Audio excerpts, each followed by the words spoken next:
Under neon lights, we take a stand. Knights and wizards across the land. Take me down to the Vigilante City where the grass is green and the supervillains are nifty, and take me home. I mean, come on, it's there. I got it, right? I got it. It was there. It was right there. What's up, my nerds? It's 1:30 in the afternoon. And here, a gloomy, rainy Thursday, the 13th day of November. It's about 50 some odd degrees here at Site B. I'm sitting here in the station with Steve the cat, waiting for the 4-day storm to roll in. Or not, because, it's California. And we're looking at Vigilante City. Remember, again, I didn't fail any intelligence checks. This is not a review. This is not me taking the system apart.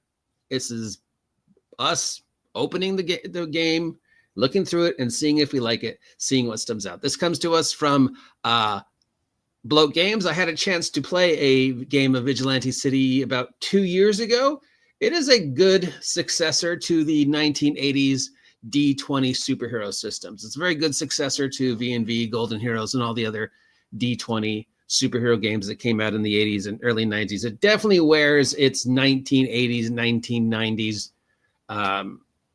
influences on its sleeve. I mean, from the name Vigilante City to the art style to the classes, it's very much trying to embrace that 1990s Iron Age where, suddenly everybody was dark, suddenly everybody was a ninja, suddenly everybody's uniform had pouches that they never use. Come on, Rob Liefeld, what's with the pouches? If the characters never take anything out of them.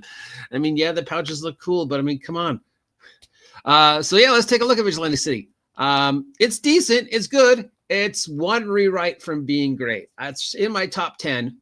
I literally like a lot of this game. A lot of this game is the lifeblood for what went into my Vigilantes game, including the name. But there's also, it's got a lot of scars. It's got a lot of dinks. It's got a lot of things that don't really work. And if you recognize the name on here, that's Hank right there. We know somebody who helped play test this game. So we have a thing. So yeah, it's your typical D20 super system. Superpowers are divided by class. Some of them make sense. Some of them don't. Some of them feel redundant. Like I said, this game is about one rewrite away from being in my top 7, maybe even my top 5. There's a lot of good stuff in here. A lot of love, a lot of just really understanding the comic book genre and really embracing that time period. But then there's a lot of things about it where I'm like, that could have been phrased better. That feels redundant. That feels unnecessary. Also, once you add the metahuman powers, the normal characters just seem to sort of be pointless, which is why they really need some work. So let's just take a look. So here's all the get started stuff. Here's the character record sheet. Here's the saving throws. They changed the saving throws a little. Courage, critical, death, magic, mental, and poison. We've got something called vigilante points. We've got skills, weapons, and powers. Here's how to, roll one up. It's added the extra stat of survival. So we've got strength, intelligence, wisdom, dexterity, constitution, charisma, and survival. Interesting to add a new system, new stat, and what, the typical D20 stuff. What does the new stat do? Survival points represents a vigilante's in-game ability to re-roll a failed attempt on a dice roll. So this is something you get to spend them through the game, unlike the rest of these stats. So that'd be the first thing where I would be like, luck points, survival points, but it's an economy as opposed to a stat. I don't know if I'd make it a stat. I would have made it something, maybe a derivative of stats or something completely different where everybody maybe has the same instead of a veritable amount of survival points because you rolled them randomly. I don't think it needs to be a stat if it's an economy. So that's the first thing I change, but I like the idea. And of course we got hit points. We got the art really does capture that style. You can definitely see Hank's influence. You can definitely see the 1980s. Everybody's a ninja, 1990s Psylocke, Daredevil, Jim Lee, Rob Liefeld, Bruce Timm, and then the sub saves and what happens. A lot of tables, a lot of thought, a lot of wasted space.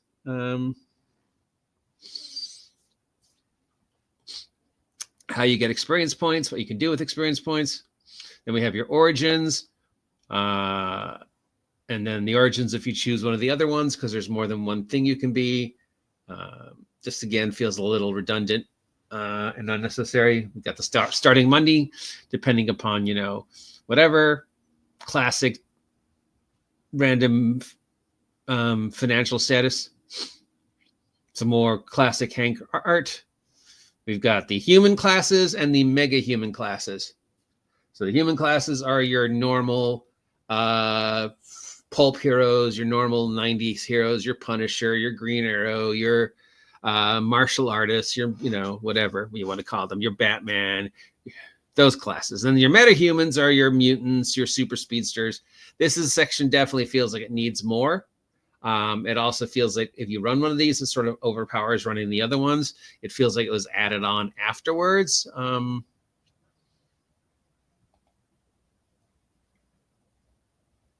But yeah, so the first one is the Archer. So that's the first one. I almost every one of these I would change. But guy with gadget ranged weapon. This could be a bow, a crossbow, a gun, darts, bolos. Obviously, the bow is the classic. But I think I would have added more, and I would have gone a little bit more into like the gadgets. Because an archer character is, this type of character is dependent upon the gadgets. And there's a character, I believe it was in Hero Machine, Challenger, who was Green Arrow but with guns. So it can be done with. Then here we have the athlete. So just a professional athlete who's decided to put on a costume. It does feel like it's very low power, very street level. I'm just a kid who puts on my varsity whatever, but it does feel like with all the other classes, it's kind of redundant since the next one is just crime fighter.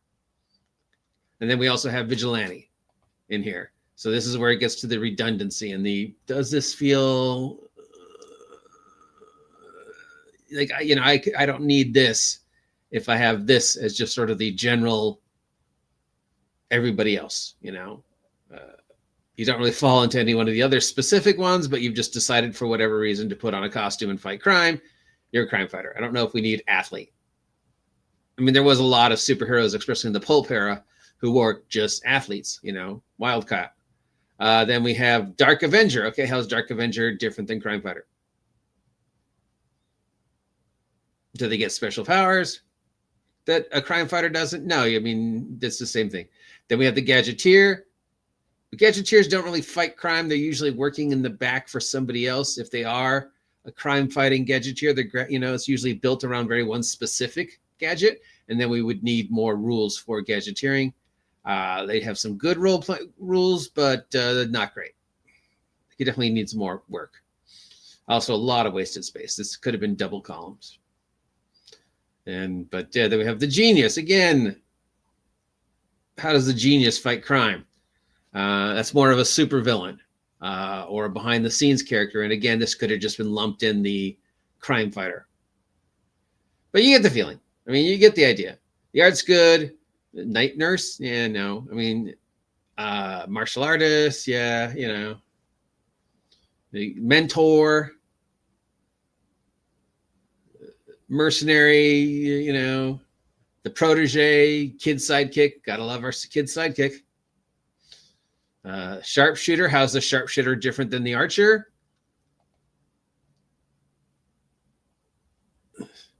Street preacher. Sure, I guess. I don't know if that needs to be its own thing. Then we got the true vigilante. How is that different than the other two? And then we have the mega humans. And once you start reading these, you're like, yeah. All right, so here we're getting into our late 80s, early 90s with anthropomorphs, Teenage Mutant Ninja Turtles, Teenage Mutant Ninja Squirrels, Teenage Mutant Ninja Crocodiles, Turtles with a half shell, every comic book company was coming out with a Teenage Mutant Ninja Turtles. We had adolescent black belt hamsters. We had the pandas, and all of Saturday morning cartoons was, Pizza Cats, Street Sharks, blah, blah, blah. If you named it, they made a team out of it.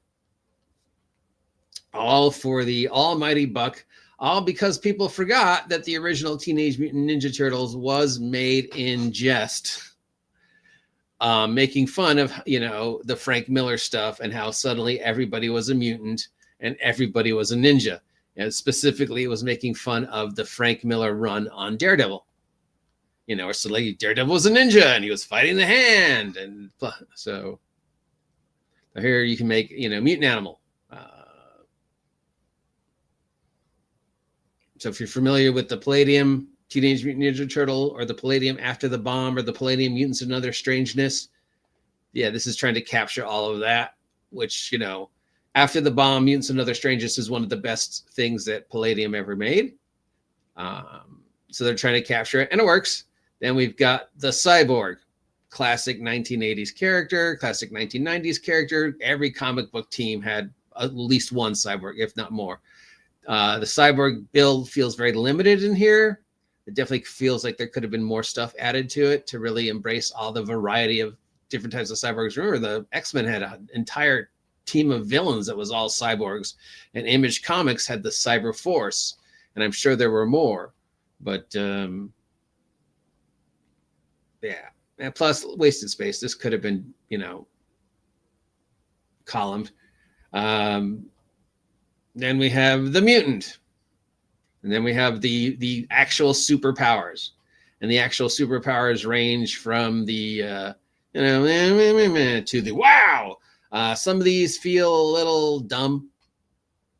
Like, so there's a couple of powers in here where I was like, that's not really a superpower.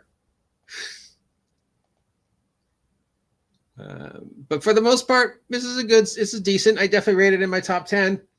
I would put it in the top 7, maybe in the top 5 once it went through another rewrite. Again, though, wasted space. And they did make some other books after this to fill out more superpowers and stuff. You can see there's some editing mistakes. Then there's a mechanic in here called push, where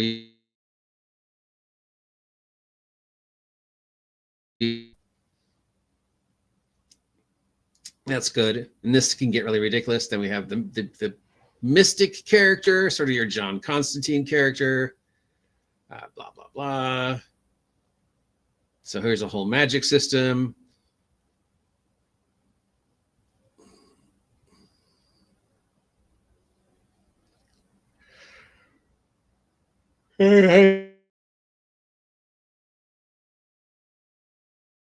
Man,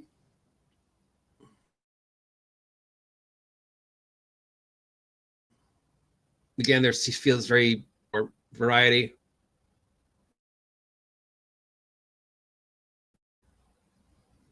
Then we have the Scion, your Jane Grey, your psychic character. This one definitely needed more powers compared to all the powers that were in like the superhero section. Feels kind of like the Scion got a little. You can definitely see there's some editing mistakes.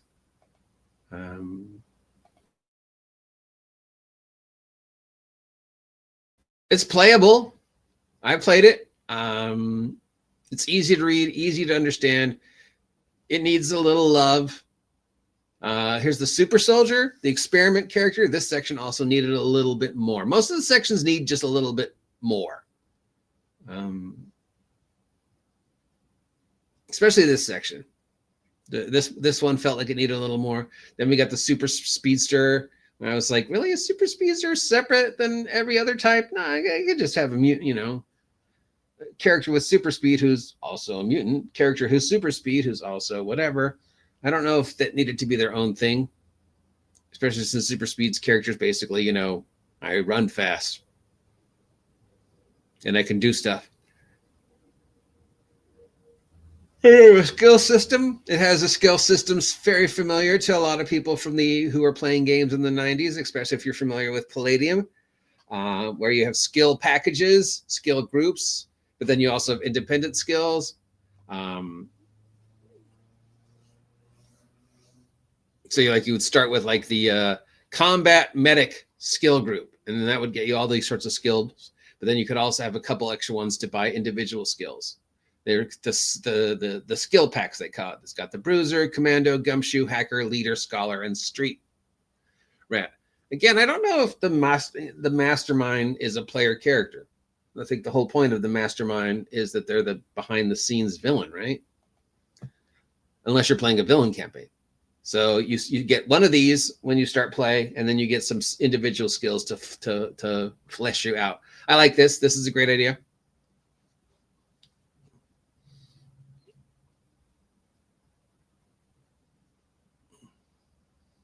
Leveling up. Gear section is decent. It needs a little work, but it's very good. But for a game that's built around a lot of gadget-based characters, this could have used a little bit more, maybe. We do have the special arrows that you could play with to be like special, rounds for anything. You have some example utility belts, which I like that. Rules for kit bashing, inventing. Vehicles and vehicle combat, always important in a superhero game, or really any game set in the modern day, but especially superheroes. A lot of wasted space.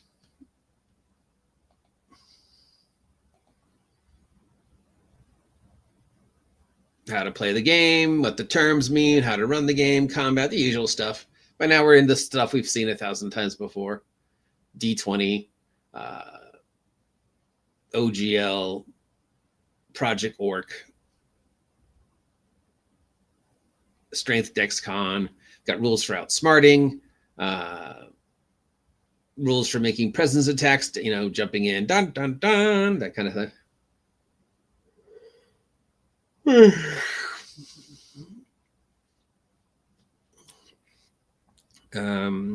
Critical hits, blah, blah, blah, blah. Critical fumbles, blah, blah, blah, blah, blah, blah. No example characters, and then index.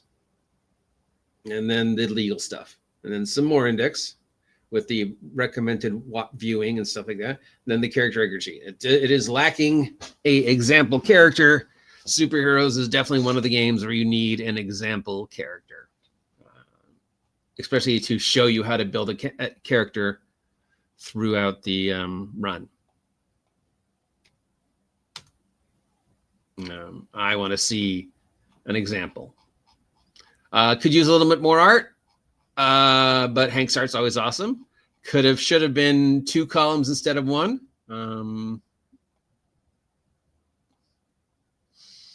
The cover is very evocative. Mostly it feels like there's things that need a little bit more, need to be more defined.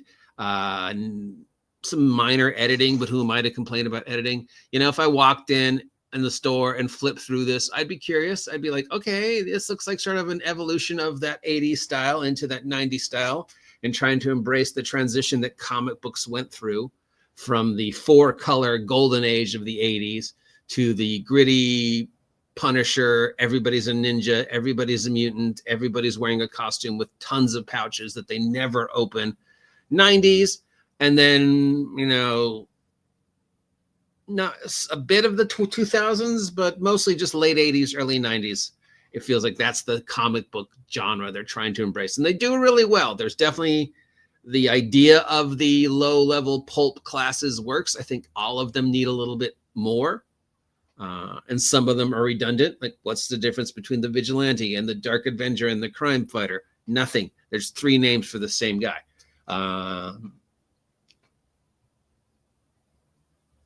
And where does a character like Daredevil fit in here? He's like, well, I mean, he's a ninja, but he's also got a superpower. Well, a couple superpowers, but a superpower, So it's got a few minor faults. Now, there are 3 expansions that came out for this, and those do fix some of the faults a little. So if you get all 3 plus the core books, you have a pretty complete game. It's definitely in my top 10, maybe even my top 7. If it fixed a few of the things that was wrong with it, I'd probably put it in my top 5. There's definitely a lot of stuff I would steal from this, you know. This would be one of those games I'd run parallel with maybe another D20 game.